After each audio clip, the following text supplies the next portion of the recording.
All right, we're back here on SportsLine. Our guest tonight, as introduced in the first segment, Travis Haney from ESPN. ESPN.com writes college football for them. But we're going to start Titans because you live in Nashville, and that's what a lot of people want to talk about. Big news today, obviously. We hit on it off the top of the show. Teddy Bridgewater goes down in Minnesota.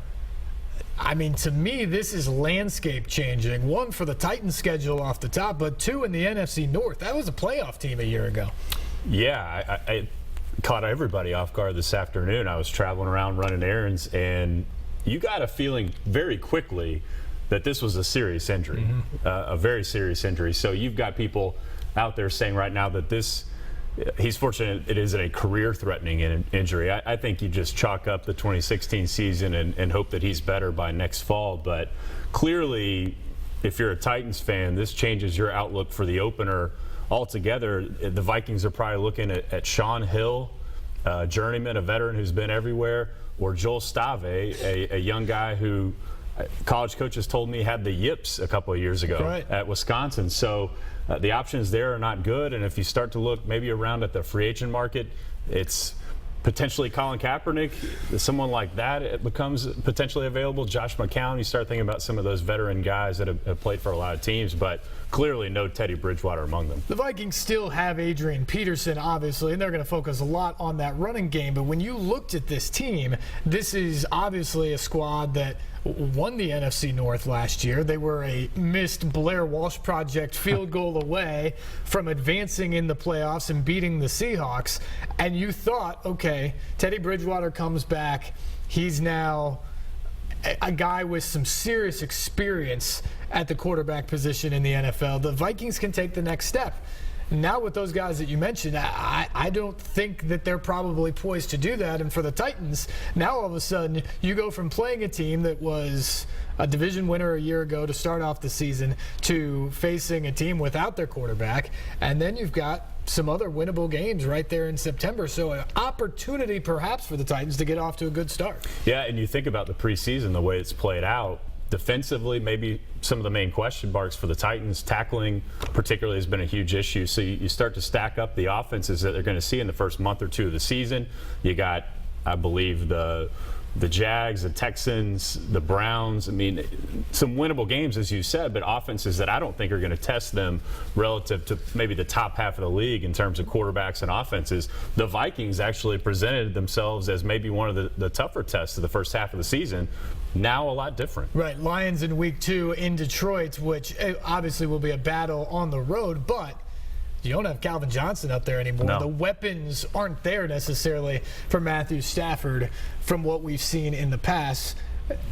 And you look at these quarterbacks, especially no Teddy Bridgewater, that's been an issue for the Titans in the preseason. Currently, starting quarterbacks, their rating is about 140, which isn't good. That's something to be worried about. But now you could be facing Sean Hill or Joel Stave, as you mentioned, a chance for Dick LeBeau's defense to get off to a quick start. No, and you wonder about the emotions, too, for the Vikings. I mean, it was a very difficult scene from everyone who saw it this afternoon, said players were slinging helmets, screaming. It's Marcus Mariota going down for the Titans. No, it is, and it hurts to even hear you say that, Steve. That's a difficult thought, but this is the franchise quarterback that they've been hoping for. As you said, last year was a huge step forward for that team overall, Bridgewater included. They draft Laquan Treadwell out of Ole Miss as another potential big-time playmaker. It was set up. This was supposed to be a quality year for the Vikes, and now in one afternoon, it's kind of out the window. Well, what a freaky thing, too. Non-contact drill in practice. It's not like it was in the game. I breathed a sigh of relief the other night in Oakland on that play when Mariota was scrambling and kind of hung in there longer than he should in a preseason game and delivered a strike for a first down to, I think, Andre Johnson. And he got crushed. And I joked about it on Twitter right after that. I said, I'm willing to punt in a preseason game if it means Mariota doesn't take that shot anymore. But that's the thing. When you're actually out there with the live bullets of the game, sometimes these things happen. But when you're in practice, the quarterback's not supposed to go down. And when you're in a non-contact drill, this should never happen. So just a freaky, freaky thing. You got to feel bad for the Vikings. It makes me think of kind of a meta topic, too, that I think we exaggerate sometimes how much contact teams have, how much tackling teams do, when the very worst injuries can just happen. And the nature of the game is violent. We all understand that. But sometimes injuries are just going to happen no matter what. So in this age of being hypersensitive and aware of concussions, totally get that, makes all the sense in the world. But I think we can exaggerate a little bit and try and almost put players in bubble wrap when anything can happen, just like it did today with Teddy Bridgewater. Travis Haney in sitting with me tonight here on SportsLine. Phone lines open 737-7767 is the number. Let's go to Bruce. Bruce, what's going on? You're on SportsLine. Hey, how y'all doing? Doing well. Let's see, a comment first about Bridgewater. Do you think that maybe the Jets now have an excuse to get rid of Geno Smith and the Vikings might get him? What do you get back? That's always my question when you start talking about trades at this point of the year. Maybe there would be an interest in trying a guy like Geno Smith out from the Vikings perspective, but what do the Jets need back, and what can you get for Geno Smith at this point? Yeah, I haven't gone that far yet. I just threw that out there. I want to ask Travis what he thought the Titans' chances of winning, 7 or 8 games. I mean, I don't see that happening, but... Okay, Bruce, we appreciate the call. I think we're pretty well aligned with this one. Not a playoff type team, but a team that's probably going to show a lot of improvement, especially on the offensive side of the ball. Probably a 5 to 7 win team, I would say, just under 500. Competitive in a lot more games than last year. Much more fun to watch just because you have that running attack, you have an offensive line that you think you can keep the quarterback upright and healthier, that's the key here. And to me, that's the progress, that's important. But how many times Marcus got hit last year, that has to be the most alarming thing if you're a Titans fan at all. He mentioned Geno Smith. I think that's another interesting name to watch. I don't know that they would ask that much in return because they're going to have to cut someone. And the odds are that's probably going to be Bryce Petty because they feel too involved at this point with Geno Smith to cut ties, too invested maybe. But that's the kind of name that, we saw a similar type trade here, right, with DGB, that at some point you go, we got to get something while we can. And with Geno Smith, the meter on his value is going down. So at some point, they've got to cash in. I'm not suggesting this will happen, but Zach Mettenberger's on the open market again, too. The Mets show cut today in San Diego. So here's a guy who came in as a draft pick. He goes 0-10 as a starter in Nashville.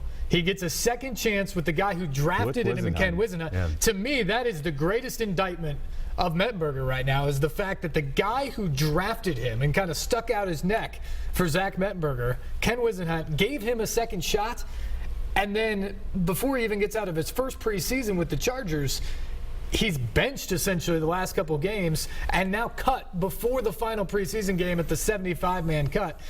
To me, that spells doom for his future in this league. Yeah, I don't think he has much of a future left at this point. I think a year ago I was saying, well, Mettenberger hasn't really had a chance. He got put in an unfair situation 2 years ago. Let's give him the benefit of the doubt. Marcus comes in.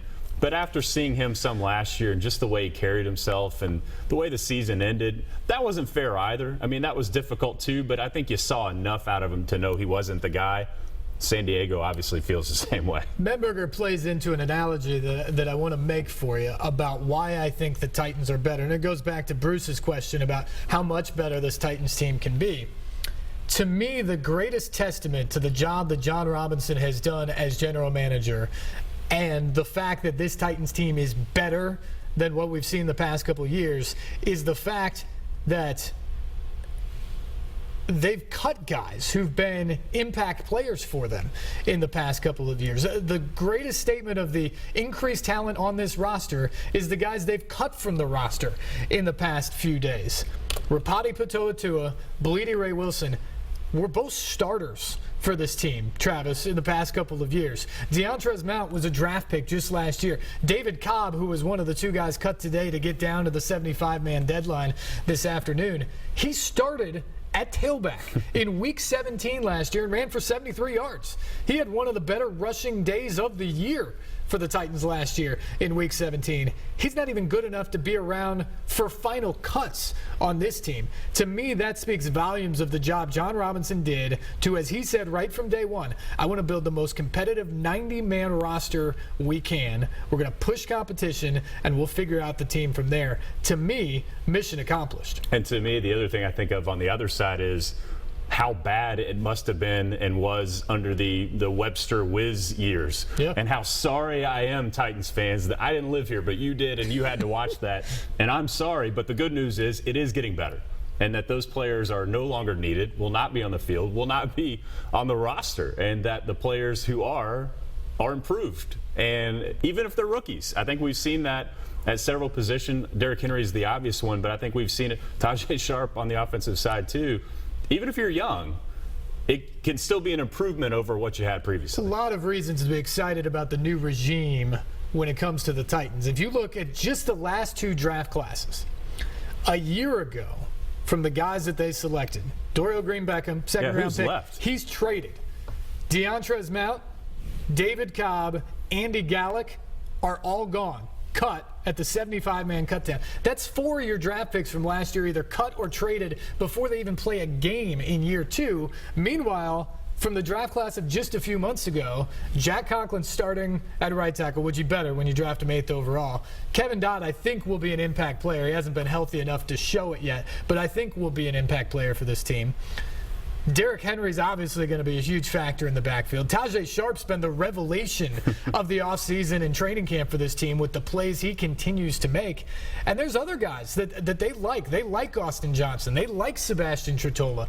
Kalen Reed, I think, is going to be a guy that plays for this team down the road. LaShawn Sims had a nice play the other night that led to an interception. I totally forgot about him. Byard's been a terrific player, and at some point will be the safety on this team. It's an amazing comparison to look at just last year's draft from Webster and Wisenhunt to what John Robinson did this year. Yeah, we were talking about the other day that I used to live in Charlotte, and I see a lot of parallels. And you change the GM, it changes the whole culture, it cycles out some bad deals and some players that didn't need to be around. Clearly worked very well for the Panthers when Dave Gettleman came in. You see a lot of the earmarks of the same thing with John Robinson, and not just that, Steve, but mashing all the right buttons off the field, a great voice, a great leader in the community, somebody that the Titans fans can look to as kind of the face or the voice, I guess, in some cases, to explain why certain moves were made, what they're looking to do in the future. Just kind of hitting all the right chords since he came on board earlier in the year. Yeah, he's been terrific as the mouthpiece. The face, obviously, is Marcus Mariota. But what's interesting to me is he's gone through this preseason under the radar. We couldn't go over to St. Thomas Sports Park last year and not ask everybody we talked to, how does the rookie look? How's Mariota? Is he the guy that you think he can be? Like the run game's kind of the star now, right? Yeah. I think it will be the focus of the offense, but Mariota's still the biggest star. You know, for this team to go where it needs to be, he has to have a big-time year. But it's not all on him now. Smash Mouth Exotica. Love that term. They keep harping on it. And the interesting thing is Mariota sits there as the face of this team. How weird is next weekend going to be in the National Football League? Just the PA announcements before the game are going to be bizarre. You know, now starting for the New England Patriots at quarterback, Jimmy Garoppolo. Now starting for the Denver Broncos at quarterback, Trevor Siemian. A name I never thought I would hear again after Northwestern. He couldn't beat out King Coulter most of the time at Northwestern. And you just go on down the list of these quarterbacks. We don't even know who the Vikings are going to announce as a It's not going to be Teddy No idea. Bridgewater now. It's going to be Dak Prescott instead of Tony Romo in Dallas. You're talking about faces of not just their franchise, but faces of the NFL over the last several years. They're just not going to be there this year, at least off the start. The Dak Prescott thing, to me, that adds a whole level of intrigue to this football season and how long he's going to have to play. They're saying 6 to 10 weeks for Romo, but this, I mean, if he plays as well, half as well as he's played in the preseason, I don't know that Tony Romo gets his job back. And playing behind that offensive line, a couple of backs that can run it, the receiver group's great. I mean, this sets up really well for.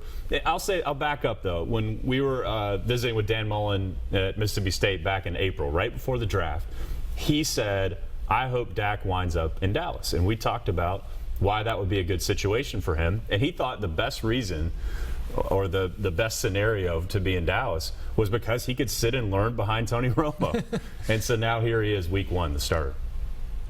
It'll be interesting to me to see how he does in the regular season when defenses are scheming for him. Because so far he's gone against vanilla defenses, and he's looked awesome. I can't remember a rookie, frankly, looking quite as good as he has during the preseason over the past several years. But now it'll be a different animal when people are scheming for him and they've seen him on tape. There's just a certain demeanor, though, that he's just carrying himself in a totally different. Look at Jared Goff. I mean, that's a guy who had an opportunity to win the job and looks like he can't stop tripping over his own feet or his lineman's feet or a shadow. I mean, he does not look comfortable whatsoever. And then you got Dak, who just seems like this is totally normal. That he acts like he's been the starter all along, is what he looks like out there. He's got a bit of I forget back when this comparison was made, and oddly enough, I think it was made about Mark Sanchez. But people were talking about quarterbacks coming out, and they said, you put the group out there, all the quarterbacks coming out, the guy who takes the keys is Mark Sanchez because he's that much of a leader. Now, clearly that analogy didn't pan out in the league. Yeah. Speaking of got beaten out by Trevor Siemian. Right, exactly. But to me, that's kind of what you see from Dak Prescott. He just looks like a guy that believes so much in himself that when he walks in the locker room, he says, all right, Tony's down. All right, it's my team. Let's go. I mean, they won double-digit games at Mississippi State in the SEC West. That's a tough job. Maybe we undervalued the wizardry of Dan Mullen and Dak Prescott together, but I think something comes along with that. You develop a great deal of confidence when you're able to lift a program that's probably a 6 to 8 win program most good years into that BCS level or the Orange Bowl type game stratosphere that they did. All right, we're going to switch gears a bit. We're going to talk some college football coming up after the break. That's really your specialty, although you did very well with the NFL guys right now. We're going to talk about biggest games this weekend, and boy, are there a bunch of them. It is going to be a fan's dream on the opening weekend, and of course, it starts Thursday night here in Nashville. You can join us. Phone lines are open, 737-7767, or you can just keep listening to us. We'll be back on the other side. Stay with us.